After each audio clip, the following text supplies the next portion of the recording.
Mae asesiadau personol ar gyfer darllen a rhifedd yn manteisio ar y dechnoleg ddiweddaraf i ddarparu profiad rhyngweithiol sydd wedi ei delwra eich plentyn. Pwrpas yr asesiadau yw darparu gwybodaeth am sgiliau plant a'r pethau y gallai fod angen iddynt weithio arnynt.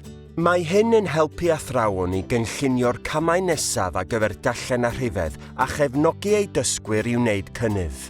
Gall athrawon ddewis pryd maen nhw'n trefnu asesiadau ar gyfer eu dysgwyr yn ystod y flwyddyn ysgol, fel bod modd manteisio i'r eithaf ar y wybodaeth y mae'r asesiadau neu darparu. Bydd yr ysgol yn gadael i blant roi cynnig ar rai cwestiynau sampl mwyn iddynt fod yn gyfarwydd ar mathau o gwestiynau a sut mae'r asesiadau'n gweithio.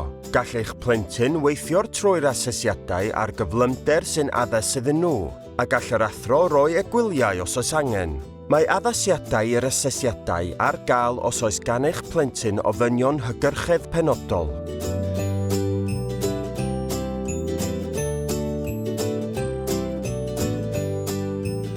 Mae pob cwestiwn yn seiliedig ar sut mae eich plentyn yn ateb y cwestiwn blaenorol. Felly, bydd pob cwestiwn yn amrywio o ran pa mor anodd ydyw wrth iddo weithio trwy'r asesiad. Weithiau, bydd y cwestiynau'n heriol. Mae hyn yn cyfrannu at ddarganfod pa mor bell y gallai fynd, a beth mae'n gallu ei wneud, a beth nad yw e'n gallu wneud.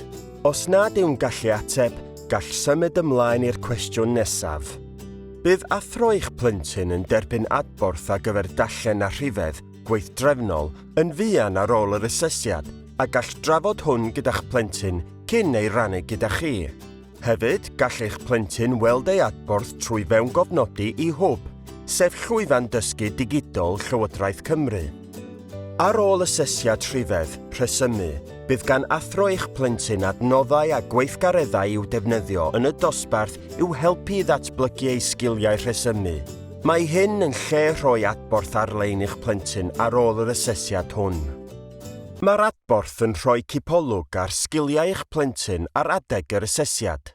Mae hwn yn un darn o wybodaeth yn unig am sgiliau a dealltwriaeth eich plentyn, y bydd modd i'r athro ei ystyried ynghyd â'r wybodaeth arall sydd ganddo ynglŷn â gwaith eich plentyn yn yr ystafell ddosbarth. Ar gyfer darllen, rhifedd gweithdrefnol a rhifedd rhesymu, byddwch yn derbyn adroddiadau sy'n dangos cynnydd eich plentyn dros amser.